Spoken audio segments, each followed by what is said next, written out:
While you were watching the races, Pixar was quietly loading Cars 3 with secrets they hoped would fly right past you. 1. Captain America got crushed off screen. In the middle of the demolition derby chaos, one car zips past with a paint job that looks exactly like Captain America's shield. It has the red, white, and blue, the star in the middle, and everything. For a second, it seems like Pixar threw a Marvel superhero into the pit.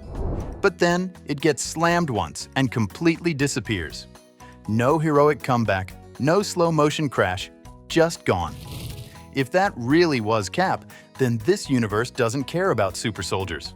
It puts them in a mud ring and lets some school bus finish the job in under 5 seconds. 2. The monkey knew first. On the side of Mac's trailer, there's a giant sticker that says Jocko Flocko. Sounds like nonsense, but it's not. In 1953, a real monkey named Jocko Flocko rode shotgun in a NASCAR race and won. He's the only monkey in history with a victory like that. So why is he in Cars 3? Later in the movie, McQueen and Cruz share the race, just like Jocko and his driver once did. This isn't a fun fact, it's a prophecy. That monkey actually predicted the ending of a Pixar film 60 years in advance. 3. Headlights reveal who's actually alive. In Cars 3, not every vehicle you see is truly alive. Pixar quietly uses blinking headlights as a secret clue. If a car's lights flicker or move, that vehicle is considered sentient. If they stay frozen, it's just background furniture with wheels. This strange little system turns the film into a game of who's real and who's not. It also raises uncomfortable questions. Do the non-blinking cars know they aren't conscious? Or are they just waiting for someone at Pixar to animate their soul? Either way, sentience in this universe apparently begins with a tiny flicker of LED light. 4. Insuracare never dies. During the demolition derby, there's a billboard for car insurance. Nothing strange until you see the name. Insuracare. That's the exact company Bob Parr, Mr. Incredible, worked for in The Incredibles. So now it exists in Cars 3? But that's a human company. Why do sentient cars need insurance? Who's the adjuster? Another car. And what are they insuring against bad weather or emotional breakdowns? This isn't just a fun Easter egg. It hints that the Cars world might have evolved from our own after humans disappeared. Either that, or Insuracare expanded into machines. Like a parasite, immortal, unstoppable, still denying every claim. 5. Pixar's address is hiding in plain sight. Ms. Fritter isn't just a demolition derby champ, she's also a moving truck for Pixar's real-life offices. If you pause and look closely, her body is plastered with random-looking street signs. But they're not random at all. The green one on her window says Cutting Boulevard, the old address of Pixar's first headquarters. The other? Park Avenue, the location of their fancy current campus. So either Ms. Fritter moonlights as a property agent, or someone in the art department got really sentimental. It's like Pixar tattooed its old apartment address on a wild-eyed bus and hoped no one would notice. Too late, we noticed. 6. Lightning's creepy retirement ad. During a rainy scene, Lightning McQueen passes a glowing billboard for a place called Sleepwell Motel. The sign says, "Time to retire," like it's casually suggesting he give up and check in. But here's the weird part. Sleepwell isn't just any motel. It's the exact same one from Toy Story of Terror, where toys mysteriously vanished.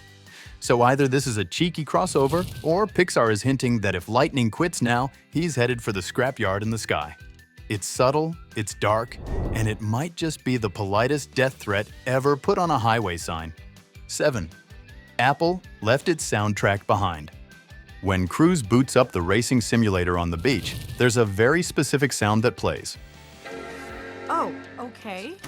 It's not just any startup noise. It's the original Macintosh chime from early Apple computers.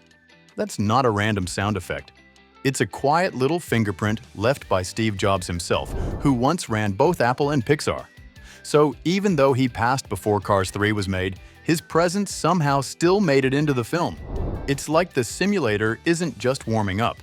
It's whispering from the other side, reminding us that in this world, even the code has ghosts. 8. George Carlin is now a license plate.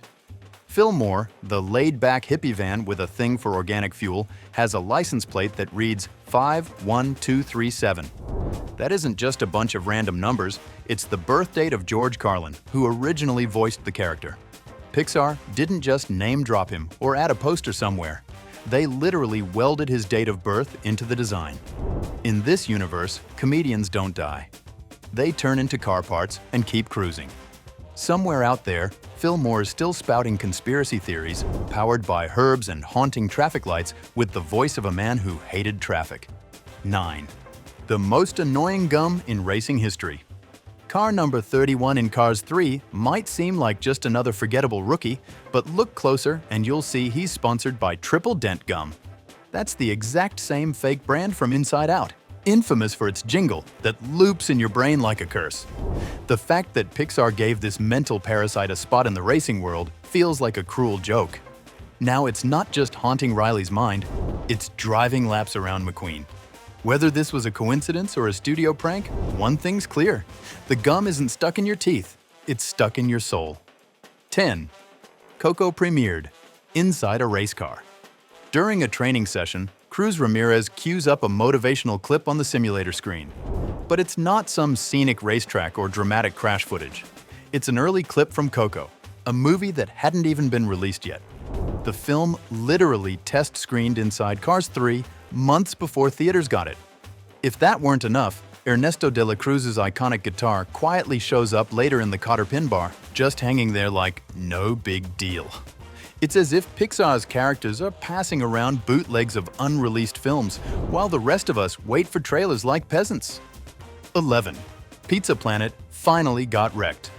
The Pizza Planet truck has survived alien worlds, oceans, space, and everything in between. But Cars 3 finally broke its winning streak. During the brutal Crazy 8 demolition derby, the truck gets blindsided and absolutely flattened. Its iconic rocket flies off like a lost dream and lands in the crowd, where some random car grabs it like a cheap souvenir. This is the first time Pixar's most loyal mascot has ever actually lost a fight. It didn't deliver pizza. It didn't even deliver itself. Maybe the real message here is simple. Even legends get totaled when the crowd wants chaos. 12. Pixar's Lucky Ball enters the wreck zone. During the demolition derby, one beat-up car rolls in wearing a very familiar color scheme, bright yellow with a blue stripe and a red star.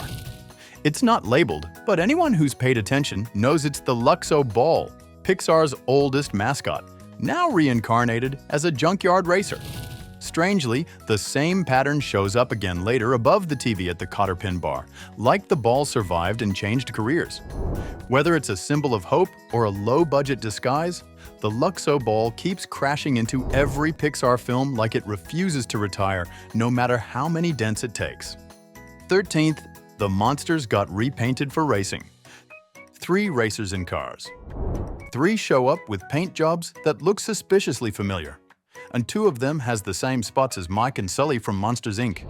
The other rocks the orange stripes of George Sanderson, the monster who got shaved down for dragging a sock. These aren't subtle nods. They're full-on visual clones, except now they're on wheels and smashing into fences. It's as if the monsters lost their scaring jobs and got repurposed as demolition derby rejects. Somewhere off-screen, Mike Wazowski is probably filing a copyright complaint while a monster-themed car gets flipped onto its roof for audience laughs. 14. Ms. Fritter is a twisted version of Ms. Frizzle. The demolition derby's wildest beast is a fire-breathing school bus named Ms. Fritter, and she's clearly not just any bus. Her name, bright yellow paint, and chaotic energy all point to a very specific inspiration: Ms. Frizzle from the Magic School Bus. But instead of science lessons and friendly field trips, Fritter delivers flying tires and near-death experiences. One trailer even features her screaming, "Seatbelts, everyone!" just before chaos erupts. It's like someone put Ms. Frizzle in witness protection, gave her a welding torch, and told her to teach children about the physics of getting hit by a car. 15. Pixar's favorite code is hiding everywhere. Sterling's office door is marked with a simple code, a 113. To most viewers, it looks like just another room number, but it's actually Pixar's oldest signature. A 113 was the classroom at CalArts where many of Pixar's original animators learned their craft. It's been quietly slipped into nearly every Pixar film, and Cars 3 is no exception. Aside from the door, the code also appears in a few fast-moving frames if you're paying close attention. It's less of an Easter egg now and more of a secret badge, a reminder that this whole empire started in a single classroom. 16. Waller's corporate overlord runs the racetrack. In Cars 3, the high-tech training center where McQueen struggles to keep up is quietly funded by and Large, the same mega-corporation that destroyed Earth in Wall-E. The logo appears on screens and equipment, but nobody in the film says a word about it. That's probably because the implications are terrifying.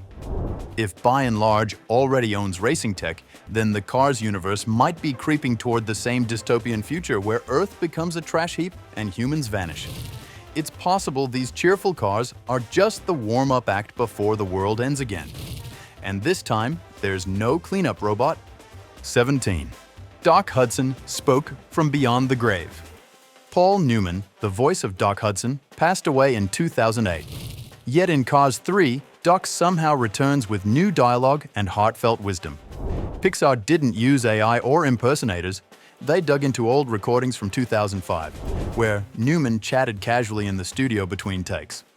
Those off-the-cuff conversations about racing were cleaned up, trimmed, and transformed into Doc's final words. What started as casual banter became ghostly guidance. It's touching, yes, but also a little unsettling. In this universe, even death doesn't stop you from making sequels. It just gives your lines more emotional weight and maybe a chill. 18. Lightning McQueen was never meant to win. For a car built to be the fastest, Lightning McQueen has a strange problem. Across all three Cars films, he never actually wins a final race on screen. In the first movie, he throws away the win to help a rival. In the second, the race is interrupted before it ends. And in the third, he steps aside and lets Cruz take his place.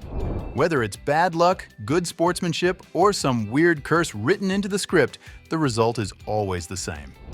McQueen crosses the finish line in spirit, but never with the trophy in his tires. That's the end of this lap, but the Cars universe clearly has more under the hood than we realized. Was this just clever storytelling, or is Pixar hiding a shared universe on purpose? Comment your take, like if your brain's spinning, and subscribe so you don't miss what's next.